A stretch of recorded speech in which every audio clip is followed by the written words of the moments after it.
Souvent, quand on discute avec nos nouveaux challengers, un des points importants de départ, c'est qu'on prend le temps d'organiser leur remise en forme. Le truc, c'est que souvent, on veut démarrer quelque chose et comme on est un petit peu novice dans le domaine, on va y aller un peu à l'arrache et vous verrez que c'est extrêmement important de démarrer et de quand même y aller. Mais c'est vrai que quand on arrive à prendre le temps sur organiser les choses, planifier à l'avance, à la fin, ça fait une grosse différence. Et nous, c'est vrai qu'on prend toujours 10-15 minutes, des fois plus, avec notre client au téléphone ou en local physiquement pour prendre le temps avec lui sur voir ce qui est possible, pas possible et définir le plan, adapter et ajuster le plan à lui et ses besoins. Et du coup, une des premières choses qu'on fait avec eux, c'est avoir un objectif clair et réalisable. C'est vraiment se poser, leur demander qu'est-ce que vous voulez. Est-ce que c'est perdre du poids? Est-ce que c'est prendre du poids? Est-ce que c'est avoir le ventre plat? Est-ce que c'est se tonifier? Est-ce que c'est juste un regain d'énergie? Et c'est vraiment important de faire le point, d'avoir un objectif fixe, bien sûr qui va évoluer au fur et à mesure du temps. Mais c'est important d'avoir un objectif fixe qui soit quand même assez haut, qui soit pas très faible, mais qui soit réalisable. Et ce que dit Lisa, c'est vrai, c'est que il faut être ambitieux. Dans son objectif, il faut être ambitieux. Si on n'est pas ambitieux, le problème c'est que c'est même pas assez excitant et ça va être juste une contrainte. Alors que si vraiment c'est excitant, c'est ambitieux, là ça va te donner envie de faire l'effort supplémentaire. Ça va te donner envie, peut-être comme je l'ai fait ce matin, de te lever un peu plus tôt et d'aller courir alors qu'il fait encore nuit. Mais dans le même temps, il faut que ce soit réalisable. Si ton objectif c'est que d'ici 6 mois, tu battes le record du monde du marathon, c'est très ambitieux. Et là, on dépasse un petit peu l'entendement et ton plan d'entraînement ne va pas être adapté, ta nutrition ne va pas être adaptée et tu vas, certes, si tu ne te blesses pas, tu vas avoir des super performances, mais le problème c'est que tu risques de vraiment te surcharger et quand on se surcharge mentalement, physiquement, généralement, le corps ne suit pas. Donc, avoir des objectifs clairs et réalisables, c'est une des clés de départ et c'est même dans cette idée d'organiser sa remise en forme, c'est même ce qui doit être la première étape. Hein. Et donc, la première étape, c'est avoir un objectif clair et réalisable. Et la deuxième, c'est aussi connaître votre motivation. Jusqu'où vous êtes prêt, quelles actions vous êtes prêt à mettre, qu'est-ce que vous êtes prêt à faire. Si c'est je veux perdre du poids, mais par contre, je sais que tous les jeudis et tous les samedis, je sors et ça, c'est obligatoire. Je suis prêt à faire un peu moins la fête, mais par contre, je n'arrêterai pas de sortir.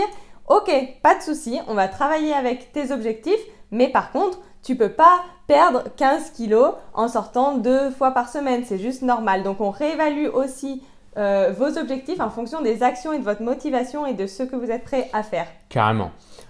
Ensuite, il y a un point que je sais important et c'est vrai que pour connaître un petit peu l'histoire, ça fait 6 ans maintenant qu'avec Lisa, on se remet en forme de la manière dont on le fait, donc avec nos petits déjeuners, notre hydratation, le suivi, etc.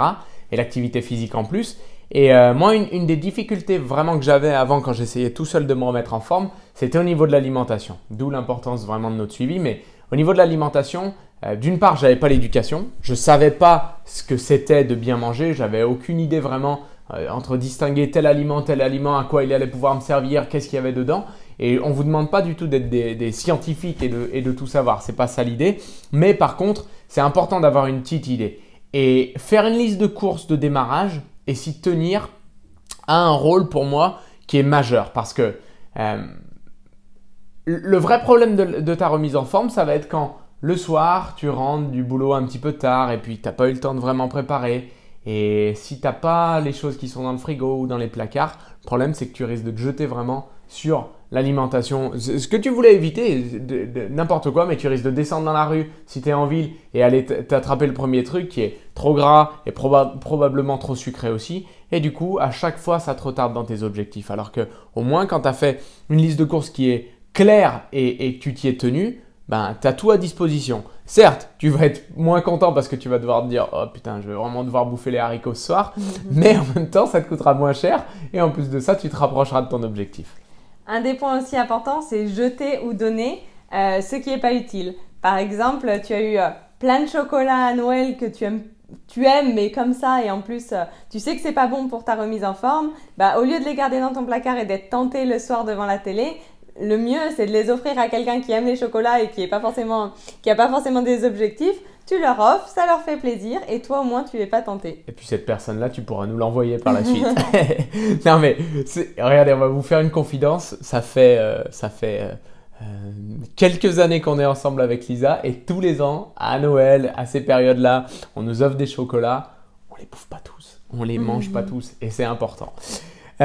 Autre point qu'on s'était dit aussi, moi je pense que le côté choisir ses repas à l'avance, planifier un peu sa semaine au niveau repas. Alors il y a un équilibre à trouver. Par exemple, si pour moi c'était trop strict, ce serait impossible.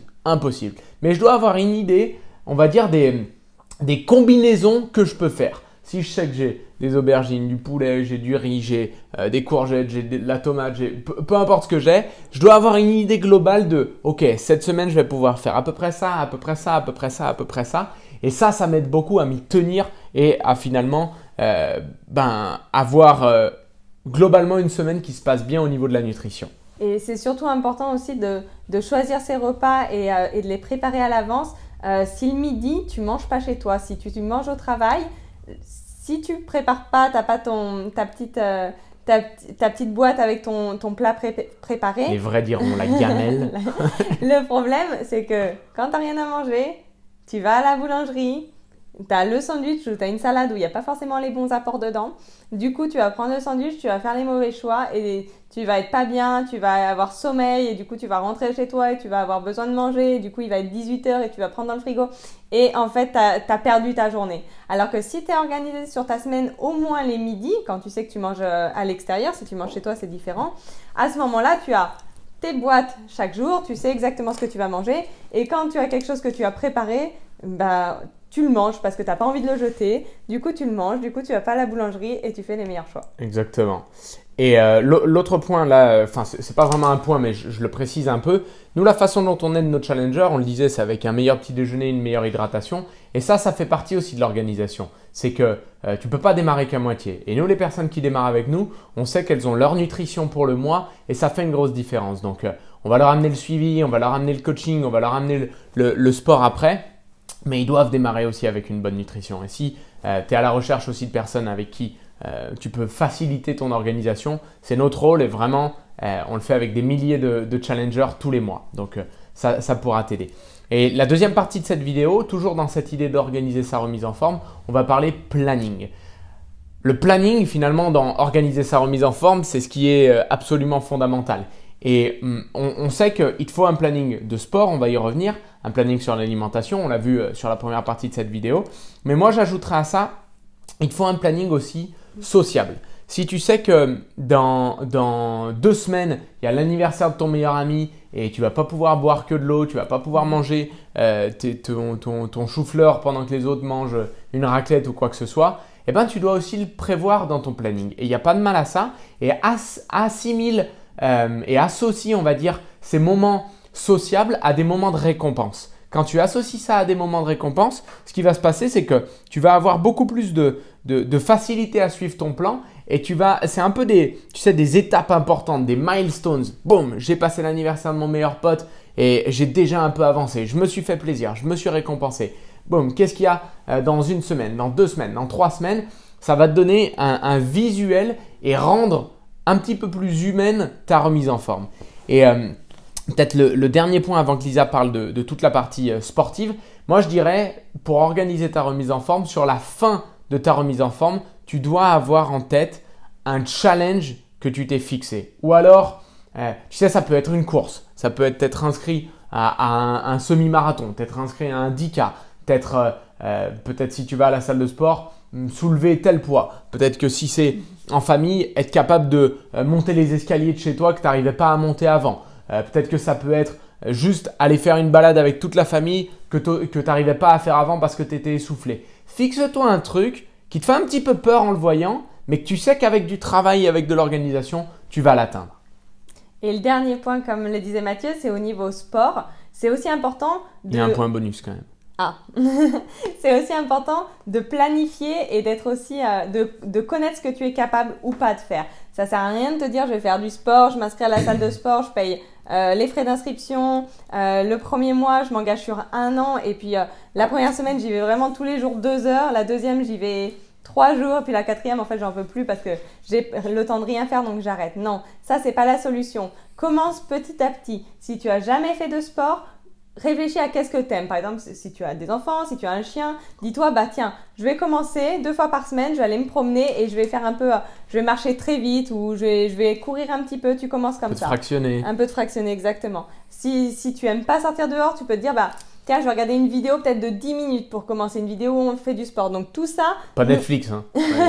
Nous, on le met en place avec les personnes qu'on suit. C'est vraiment un accompagnement qu'on fait avec eux. Mais il y a toutes ces choses-là et petit à petit, tu améliores et ça faut que ce soit vraiment un objectif dans le temps, le sport. Il faut que tu puisses le maintenir dans le temps. C'est là où où tu as des résultats. Et le point bonus dont on voulait parler, c'est que le plan, il s'affine au fur et à mesure. On a parlé d'organisation, on a parlé de planning, mais la vie se passe et il s'avère qu'il y a plein de choses qui vont changer et qui vont être différentes du plan initial. Le truc qu'il y a, c'est que tu dois démarrer et pas attendre que ce soit parfait. Tu dois démarrer et tu ajusteras au fur et à mesure. Tu deviens maître en démarrant, tu deviens maître de ta remise en forme, tu en prends le contrôle. Donc ça, c'est extrêmement important. Et pour finir, nous, c'est Matt et Lisa. On est là pour vous accompagner. On aide déjà des milliers de consommateurs, des milliers de challengers à se remettre en forme avec un meilleur petit déjeuner, une meilleure hydratation, un accompagnement sportif, toute une communauté en ligne, des centaines et des centaines et des centaines de résultats, des idées recettes, etc. Vous êtes entre de bonnes mains quand vous démarrez avec nous. Et pour démarrer avec nous, mettez-nous un petit message privé. On sera là pour vous accompagner. Passez une bonne journée.